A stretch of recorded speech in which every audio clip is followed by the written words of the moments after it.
Et bonjour tout le monde, j'espère que vous allez bien. C'est Adeline la sauterelle.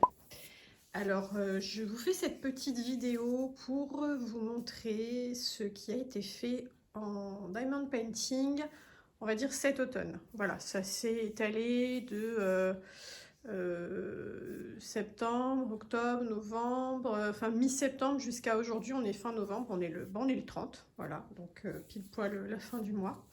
Je n'ai pas inclus dedans ma toile Fright Night de chez Everwoman parce que je vous ai fait une vidéo revue spéciale pour cette toile, donc je ne l'ai pas incluse ici. Là, c'est des plus petites choses, donc ça va être moins détaillé. Allez, on commence tout de suite. Pas perdre trop de temps. Alors, il y a eu beaucoup de ces petites choses. Voilà, donc ça, ce sont des porte-clés que j'avais commandé chez Fansales. Et donc, on en a fait pendant les vacances de la Toussaint avec ma fille. On en avait déjà fait quelques-uns cet été, mais là, on a continué. Donc, moi, j'ai fait, je vous secoue, moi, j'ai fait les 2 derniers porte-clés Stitch qui restaient. Donc là, on a un petit Stitch un petit peu énervé, n'est-ce pas? Voilà, je suis en train de me rendre compte que la découpe du plastique est... Non, si, c'est bon. Voilà, donc il est très fâché, il tire sur ses oreilles. Voilà, donc ceux-ci sont en recto uniquement.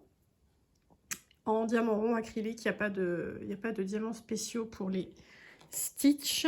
Et il y a aussi celui-ci qui est trop mignon, regardez-le, adorable. Voilà, voilà, très très chou. J'ai beaucoup aimé les faire. J'ai aussi fait ce porte-clés Pokémon.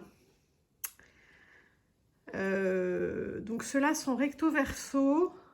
Bon, je sais pas trop. En fait, ils sont plutôt mignons, mais ils sont hyper simples. Vous voyez, celui-ci, il y a 2 couleurs. Et il y en a d'autres comme ça où j'avais que 2 couleurs à faire dessus. C'était le lot... tiens, j'ai un diamant qui se balade. C'était le lot qui était de moins bonne qualité. La colle est très mal étalée. Il y en a partout sur les bords. Enfin, voilà. Et c'est ceux avec le moins beau rendu des lots que j'ai pris chez Fansales. Donc je ne vous recommande pas forcément ce lot-là. Voilà, le résultat n'est pas oufissime, quoi. Mais écoutez, ils sont quand même sympas. J'ai aussi eu un Pikachu que je ne peux pas vous montrer parce que je l'ai offert à mon neveu et j'ai oublié de faire une photo avant, donc bah, tant pis. Voilà. Alors ça, c'est ma fille qui a fait cela. Donc elle a fait ce Yoshi. Alors ça, c'est des porte-clés, vous voyez, ils sont très épais, mais parce qu'en fait, il y a un système à pile dedans. Et vous voyez, quand on les secoue, ça clignote rouge, vert. Mais on ne le voit pas du tout à la lumière du jour, c'est bien dommage. Bon bah écoutez, voilà, croyez-moi sur parole, il clignote. Quand on le secoue ou quand on tape dessus ou quand on tape des mains à côté, enfin quand voilà, il reçoit des chocs ou des vibrations. Du coup, ça vous permet de retrouver vos clés. Vous secouez votre sac et votre porte-clés va clignoter, donc vous retrouvez vos clés très vite. Donc, elle en a fait 2. C'est elle qui les avait choisis au moment où j'ai passé la commande sur Fansales. Donc, il y a le Yoshi qui est vraiment hyper mignon. Mais regardez comme il est chou. En tout cas, elle a adoré le faire. C'est beaucoup amusé. C'est pas trop son truc, hein, le DP, mais là, ça a été. Elle était très contente du résultat. Elle me dit, mais maman, mais il est trop beau, il est trop mignon. Donc, celui-ci, c'est recto verso. Voilà, les petits Yoshi. Bon, alors, pour la petite histoire, on a Yoshi Woolly World, je crois, sur la Nintendo. La Wii U, je vais y arriver. Et on joue beaucoup ensemble à ce jeu de Yoshi. Donc voilà, elle est fan de Yoshi. Et aussi le bébé Pluto, qui est aussi très mignon. Même système, hein, il clignote. Celui-là, ça se voit un petit peu plus quand on le secoue. Et regardez, il a un petit cœur sur les fesses. Voilà, donc celui-ci aussi est très très chou. Donc là, il reste, allez, alors vous voyez, il y a aussi des diamants spéciaux dans le haut des oreilles. Donc voilà, maintenant, il n'y a plus qu'à vernir ces porte-clés pour ensuite pouvoir les utiliser, les offrir, les mettre de côté. Bref, on verra. J'ai aussi fait donc ce lama, mais ça je vous l'ai déjà montré dans ma dernière vidéo du partenariat avec One Day Saving, mais bon, je vous le remontre ici. Voilà, donc mon lama qui est fait pour une suspension, donc pareil, je dois le vernir et après je pourrai l'accrocher. Et donc bah, je vous remontre pour celles et ceux qui n'auraient pas vu la vidéo en question. Voilà, donc beaucoup de très beaux diamants spéciaux et AB. Voilà, tout ça là, c'est des AB. Ici, on a des spéciaux. Et ici aussi, et tout le reste. Voilà, vraiment une petite merveille. J'ai adoré le faire et il est vraiment trop, trop beau. Je suis hyper contente. Voilà, donc pour les objets. Et puis bah, maintenant, je vais vous montrer une toile. Alors, cette toile... si je ne me trompe pas, et je vous avoue, j'ai pas vérifié, je l'ai commandée dans mon partenariat avec Newcraft Day. Et il s'agissait de ma toile Jack de l'étrange Noël de Monsieur Jack. Alors, si vous vous souvenez, j'avais pris un risque, je l'avais prise en diamant carré pour avoir comment dire, pour éviter ce fameux problème de détails qui disparaissent au moment de la conversion quand on est sur du diamant rond, parce qu'on a des couleurs qui se chevauchent, etc. Et bref, le détail est jamais aussi net. Et du coup, j'avais voulu tester le carré pour voir ce que ça donnait au niveau de la qualité. Bon, alors, on va pas s'éterniser sur le sujet, c'est pas terrible. Les diamants sont pas tous de la même taille. Il y a parfois des trous en plein milieu. C'est pas les petits trous comme sur les diamants résine, hein. C'est vraiment en haut du diamant, il y a un creux. Alors, les diamants acryliques, souvent à l'arrière, il y a un petit creux. Et ben là, j'avais le creux des deux côtés, en dessus et en dessous et dessus. Je vais y arriver.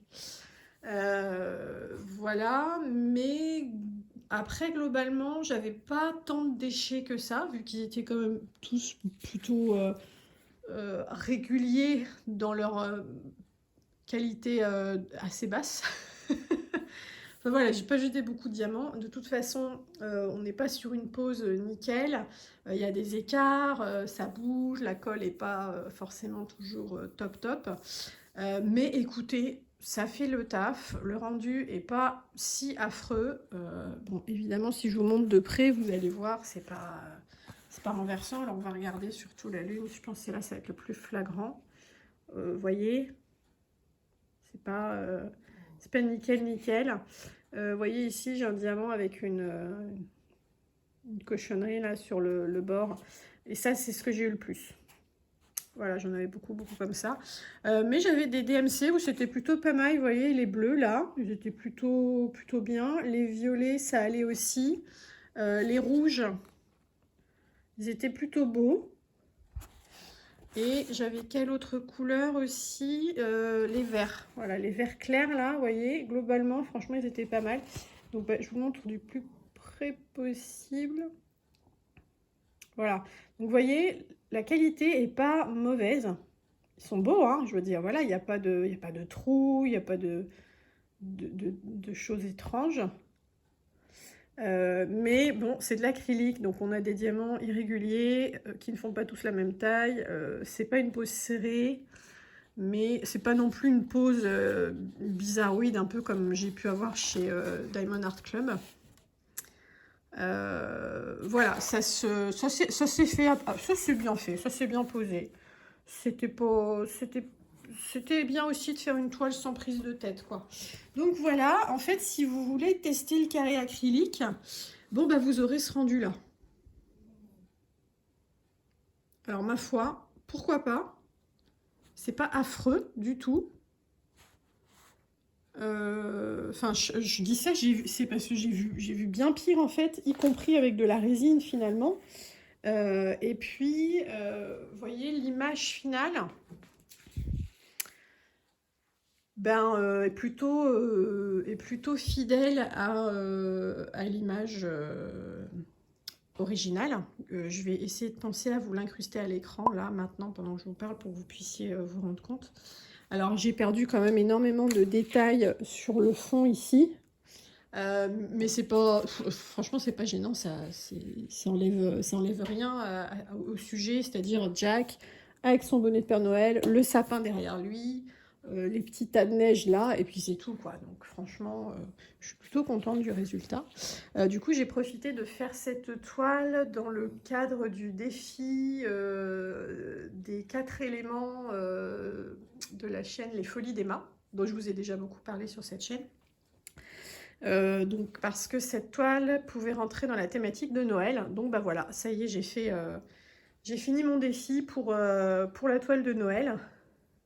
J'avais choisi celle-ci. Et puis bah écoutez, je suis plutôt contente. C'était bien pour faire une pause entre deux grandes toiles, deux grands projets. C'était vachement bien. Voilà, je me suis bien amusée à la faire.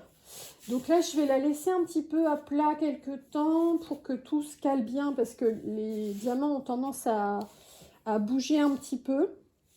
Et puis, bah pareil, je vais la vernir et puis je pense que je vais lui mettre un petit cadre tout simple. Et puis, ça fera la déco de Noël. Voilà, je suis pas une fervente adepte du sapin, des guirlandes et tout ça, mais c'est parce que je fête pas Noël chez moi, je vais toujours ailleurs, donc j'ai pas envie de m'embêter à décorer. mais bon, voilà, je vais mettre des petites touches comme ça, un petit peu festives quand même pour l'occasion. Eh bien, écoutez, voilà, je pense qu'on a fait le tour. Si juste pour terminer sur celle-ci, j'avais largement assez de diamants dans toutes les DMC. Vraiment, j'ai manqué de rien du tout, du tout. À aucun moment, je me suis dit, oulala, là là, je vais pas pouvoir la finir. Tout était là en quantité très, très largement suffisante. Et en plus, j'ai tout reçu dans des sachets zip. Du coup, comme je ne garde pas les diamants, bah, j'ai pu récupérer 20 sachets zip. C'était sympa en même temps. Voilà, c'était la bonne, le double effet qui se coule sympa avec cette toile, c'est que j'ai pu récupérer 20 sachets zippés. Excusez-moi. Et bien écoutez, voilà. C'est une petite vidéo pour vous montrer ce qui avait été fait. Je vous les remets tous ici. Hop et hop. Est-ce que vous voyez tout? Oui. Eh bien écoutez, voilà. Dites-moi en commentaire ce qui vous a plu dans ce que je vous ai montré. S'il y en a qui vous intéressent plus particulièrement que d'autres, je pourrais éventuellement vous donner les liens. Non, je vais faire autre chose. Je vais vous mettre les liens directement en barre d'infos en fait. Il faut juste que j'y pense. Parce que j'ai pas de tête en ce moment. Voilà, ma tête est une passoire. Donc si j'oublie, eh ben, n'hésitez pas à me dire en commentaire « Ah Adeline, tu pourrais nous mettre les liens en barre d'infos, s'il te plaît ?» Et je le ferai. Donc voilà. Mais je vais essayer d'y penser par moi-même. Bah écoutez, voilà, dites-moi ce que vous avez préféré, ce qui vous a plu, si vous avez des questions, quelque chose que j'aurais oublié de préciser par exemple, n'hésitez pas à me demander en commentaire. Je vous remercie pour tous vos petits mots que vous me laissez. Je sais que je mets un temps infini à vous répondre, mais comme je vous disais, en ce moment ma tête est une passoire, donc je vous lis entre deux portes et après j'oublie de vous répondre quand j'ai le temps de le faire. J'en suis désolée, mais écoutez, c'est comme ça, et puis ça passera. Et quand ça passera, vous le verrez. Je vous répondrai un peu plus rapidement. Je vous remercie beaucoup pour votre présence. Merci aussi aux nouvelles abonnés qui arrivent petit à petit. Ça me fait super plaisir. La chaîne grandit tout doucement, mais sûrement. Et vraiment, je suis hyper contente. Merci aux fidèles abonnés qui sont là depuis le début. Je vous fais plein de bisous et je vous souhaite une très belle journée. Bye!